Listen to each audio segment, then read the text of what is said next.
ሰላም ሰላም ጤና ይስጥልኝ የተወደዳችሁ የናይል አካዳሚ ቁጥር 2 ቤተሰቦች እንዴት ናችሁ? እግዚአብሔር ይመስገን ደህና ነኝ። በእያላችሁበት የዓለም ዳርቻ ሰላማችሁ ይብዛልኝ። ይህ ቁጥር 2 ናይል አካዳሚ ነው። አማርኛና እንግሊዘኛ ፊደላትን በአንድ አድርገን የምናጠናበት እንዲሁም የአማርኛ ፊደሎች በእንግሊዘኛ ውክልናቸው ምን እንደሚመስል እያንዳንዱን የምናይበት የትምህርት ቻናል ነው። ዛሬ ይዤላችሁ የመጣሁት ደግሞ ከሰ እስከ ሸ ያሉ ፊደላትን ብቻ እንዴት አድርገን ማንበብና መጻፍ እንደምንችል በእንግሊዘኛና በአማርኛ ነው። በባለፈው ክፍል 1 ለቅቄላችሁ ነበር። ዛሬ ደግሞ ክፍል 2 ነው ይዤላችሁ የመጣሁት። እያንዳንዱን ረጋ ብለን የምናየው ነው የሚሆነው። እናንተ የሚጠበቅባችሁ ላይክ እና ሼር እንዲሁም ሰብስክራይብ ማድረግ ነው ማለት ነው። ከመጀመሪያው እስከ መጨረሻው ረጋ ብላችሁ ለመመልከት ሞክሩ። በውስጥ መስመር መማር ለምትፈልጉ ደግሞ ከዚህ ጋር በምናስቀምጥላችሁ ስልክ በቀጥታ በመደወልም ሊሆን ይችላል። በኢሞ፣ በቴሌግራም፣ በዋትስአፕ በማንኛውም የሶሻል ሚዲያ አማራጮች ልታገኙን ትችላላችሁ። አማርኛና እንግሊዘኛን በቀላል ጊዜ ብቻ በትንሽ በተወሰኑ ሳምንታት ወይም ወራት ብቻ አቀላጥፋችሁ እንድትጽፉና እንድታነቡ እናደርጋለን። በተለይ ይሄ ደግሞ የሚጠቅማችሁ ምንድነው? ቴክስት ለመጻፍ አማርኛ ፊደላትን ድምጻቸውን ተጠቅመን ነገር ግን በእንግሊዘኛ ፊደላት እየጻፍን ያለን ብዙዎቻችንን። እናንተ ደግሞ ይሄን ለመጻፍ የተቸገራችሁ ካላችሁ ቀጥታ በመደወል ልታናገሩን ትችላላችሁ። አሊያም ደግሞ ዩቲዩብ ላይ በቀጥታ በመማር ለውጥ ልታገኙበት ትችላላችሁ። አሁን ቀጥታ ወደ ትምህርቱ እንሄዳለን። ሰ ከዚህ ጋር ይሄ ንጉሱ ሰ ነው። ሁለት ሰ አለ፣ ሰዓቱ ሰና ንጉሱ ሰ አለ። ከዚህ በፊት ንጉሱ ሰዓቱ ሰ አለ፣ ሰዓቱ ሰን እንተውና ንጉሱ ሰ እናያለን ማለት ነው። ንጉሱ ሰ ከዛኛው ቀጣይ ያኛው ሰ አለ፣ እሱን እናልፈውና ምክንያቱም የእንግሊዘኛ ውክልናው ሁለቱም ሰ ተመሳሳይ ነው። በአማርኛ ግን ንጉሱ ሰና ሰዓቱ ሰ ተብሎ በሁለት ይከፈላል። ቅርጻቸውም የተለያየ ነው። ነገር ግን አሁን ዋናው ዓላማው እዚህ ጋር የምናየው ደግሞ የእንግሊዘኛ ፊደል ውክልናው ምን ይመስላል የሚለውን ስለሆነ ተመሳሳይ ፊደሎችን ድጋሚ አልጻፍኳቸውም። ከዚህ በፊትም ሐመር ውሃና ሃን አንዱን ብቻ ነው የወሰድኩት። አሁንም ከንጉሱ ሰና ሰዓቱ ሰ አንዱን ወስዳለሁ ማለት ነው። ሌሎችም ወደፊት የምናገኛቸው እነ አ ነጸ ሌሎችም ይኖራሉ። እነሱን አንዳንዶችን በሲንግል እየወሰድኩ ነው የማሳያችሁ የሚሆነው። ከዚህ ጋር ይሄ ንጉሱ ሰ የሚባለው ፊደል በማን ይወከላል? ከዚህ ጋር እንደምታዩት በኤስኢ ይወከላል ማለት ነው። ሰ ስንል ኤስኢ፣ ሰ ኤስኢ። ሱ ኤስዩ፣ ሱ ኤስዩ፣ ኤስዩ። ሲ ኤስአይ፣ ሲ ኤስ አይ። ሳ ኤስ ኤ፣ ሳ ኤስ ኤ።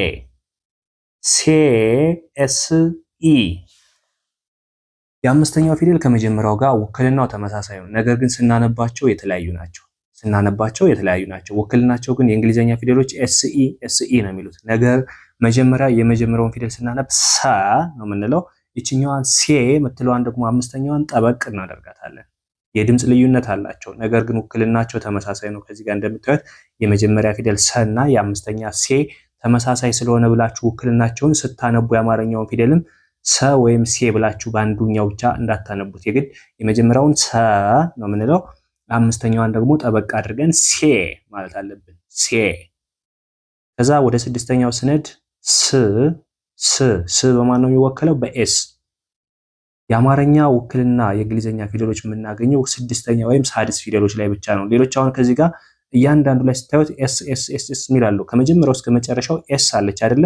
ይቺ ኤስ የምትባለዋ የሰው ውክልናው ነች ማለት ነው። እነዚህ ከጎን የተጨመሩት እነ ኦ፣ እነ ኢ፣ እነ ኤ፣ አይ እና ዩ የሚባሉት አናባቢ ወይም ቫውል ሌተር የምንላቸው ናቸው። አናባቢ ወይም ቫውል ሌተር የምንላቸው ናቸው ማለት ነው። ከዛ የመጨረሻው ሶ እንለዋለን። ሶ ማለት ኤስ ኦ በሚለው ይወከላል።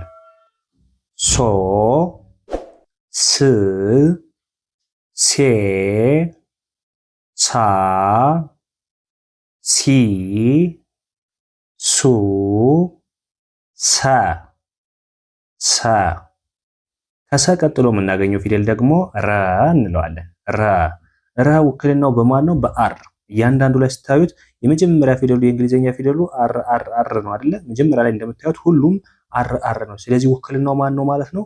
አር ነው ማለት ነው። የረ ፊደል ውክልናው በእንግሊዘኛ አር ነው ማለት ነው። ስለዚህ ከመጀመሪያው ላይ ስናይ ረ ስንል ምንድነው የሚሆነው? አር ኢ ከዛ ሁለተኛው ጋር ደግሞ ምንድነው የሚሆነው? ሩ ስንል ደግሞ አር ዩ ሩ አር ዩ። ሶስተኛው ጋር ስንሄድ ሪ ደግሞ ምን ይሆናል? አር አይ ሪ አር አይ።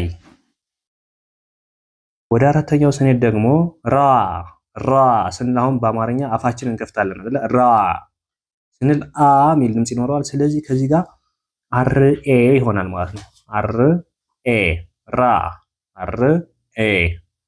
ሬ ደግሞ ቅድም ከሰላይ እንዳየነው የመጀመሪያውን ይወስዳል። አር ኢ እንትናቸው ድምጻቸው ግን የተለያየ ነው። የመጀመሪያው ረ ነው የምንለው፣ አምስተኛው ሬ ጠበቅ አድርገን ማለት ነው። የእንግሊዘኛ ውክልናቸው ግን ተመሳሳይ ነው። የእንግሊዘኛ ውክልናቸው ተመሳሳይ ስለሆነ ሁለቱንም በአንድ ድምጽ ማንበብ አንችልም ማለት ነው። ረና ሬ የተለያዩ ናቸው። የስድስተኛዋ ደግሞ ር ር በማን ነው የምትወከለው? በአር ር። የመጨረሻዋ ሮ ሮ አር ኦ ሮ ሮ ሮ ር ሬ ራ ሪ ሩ ራ ራ።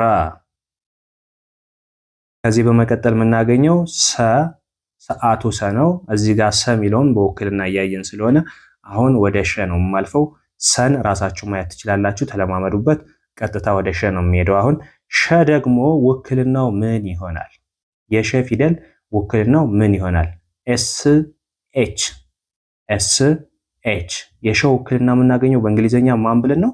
ኤስ ኤች ማለት ነው። ኤስ ኤች ሁሉም ላይ ከመጀመሪያው እስከ መጨረሻው ኤስ ኤች ኤስ ኤች ኤስ ኤች ሚል ካያችሁ ውክልናው ማን ነው ማለት ነው? ኤስ ኤች ነው ማለት ነው። ኤስ ኤች ነው ማለት ነው። ስለዚህ ከዚህ ጋር የመጀመሪያውን ፊደል ሸ የሚለውን እንዴት እናነባለን? ሸ ስንል ኤስ ኤች ኢ ውክልናው ኤስ ኤች ነበር። ኢ ስንጨምርበት አናባቢው ነው ማለት ነው። ሸ የሚለውን ድምጽ ይሰጠናል። ከዛ ወደ ሁለተኛው ሹ ስንሄድ ደግሞ ኤስ ኤች ማለት የሸ ውክልና ነው፣ ግን ወደ ሁለተኛ ፊደል ስንቀይረው ዩ የሚል ድምጽ ይኖረዋል። ከዛ ምን ይሆናል? ሹ ሹ። ወደ ሶስተኛዋ ስንሄድ ደግሞ ኤስ ኤች ነው ሸ የሚወከለው፣ ነገር ግን ሶስተኛዋ ሺ የምትለዋን ድምጽ ለማግኘት ምን ማድረግ አለብን? አይ እንጨምራለን። አይ ኤስ ኤች አይ ይሆናል ማለት ነው። ኤስ ኤች አይ ሺ ሺ። አራተኛው ደግሞ ኤስ ኤች መጀመሪያ እናስቀድማለን። ከዛ ደግሞ አ ሚል ድምጽ ለማምጣት ሻ ሚለውን ለማግኘት ምን ማድረግ አለብን? ኤ። ስለዚህ ማን ይሆናል ይሄ? ሻ ሻ። አምስተኛዋ ላይ ስንሄድ ከመጀመሪያው ጋር ተመሳሳይ ነው። ድምፁ የተለያየ ቢሆንም የውክልና ፊደሉ ግን ተመሳሳይ ነው። ኤስ ኤች ኢ ማለት ነው። ስለዚህ ማን እንለዋለን? ሼ ሼ ሼ። ወደ ስድስተኛው ስንሄድ ኤስ ኤች ስድስተኛ ፊደሎች ላይ የአማርኛ ውክልናው በእንግሊዘኛ የምናገኘው ስድስተኛ ፊደሎች ላይ ስንሄድ ነው ማለት ነው። ኤስ ኤች ማለት የሁሉም የሸ ፊደሎች ውክልና ከሸ እስከ መጨረሻው እስከ ሾ ያሉት ኤስ ኤች በሚል ነው የሚጀምሩ ማለት ነው። ስለዚህ ውክልናው የምናገኘው ከምን ላይ ነው? ከስድስተኛ ፊደል ላይ ከስድስተኛ ፊደል ላይ። ስለዚህ ኤስ ኤች ማለት ሽ ማለት ነው። ሽ ወደ ውስጥ የምንጠራት ሽ። የመጨረሻዋ ሾ ማለት ደግሞ ምንድነው የሚሆነው?